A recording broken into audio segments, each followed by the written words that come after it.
আমার ভাষা নিয়ে আমি গর্বিত।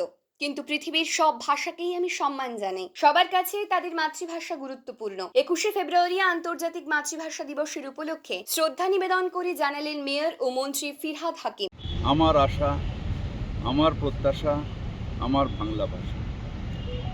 আজ আন্তর্জাতিক মাতৃদিবসে আমার ভাষা নিয়ে আমি গর্বিত, কিন্তু পৃথিবীর সব ভাষাকে আমি সম্মান জানাই। সব ভাষাই তার নিজের যাদের যাদের মাতৃভাষা তাদের কাছে সেটা একটা অত্যন্ত গুরুত্বপূর্ণ, এবং তারাও সেই ভাষা নিয়ে গর্বিত, সেই ভাষা বলতে পেরে আনন্দিত।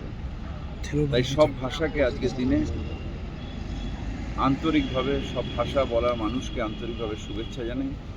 আমাদের ভাষা বাংলা ভাষা, সেই নিয়ে আমরা নিশ্চিতভাবে গর্বিত থাকব, আনন্দিত থাকব। আমার ভাষাকে তুমি অপমান করো না, আমার ভাষায় বাংলা বলি বলে আমায় লাঞ্ছনা করো না, আমার উপর অত্যাচার করো না। আমি তোমার ভাষাকে সম্মান করি, তুমি আমার ভাষাকে সম্মান করো। আমি বাঙালি মানে আমি অত্যাচারিত নই, আমি লাঞ্ছিত নই। আমি বাঙালি, আমি বাংলায় কথা বলি, তুমি আরেকটা ভাষায় কথা বলো। তুমি তোমার ভাষায় কথা বলে আনন্দ পাও, আমি আমার ভাষায় কথা বলে আনন্দ পাই।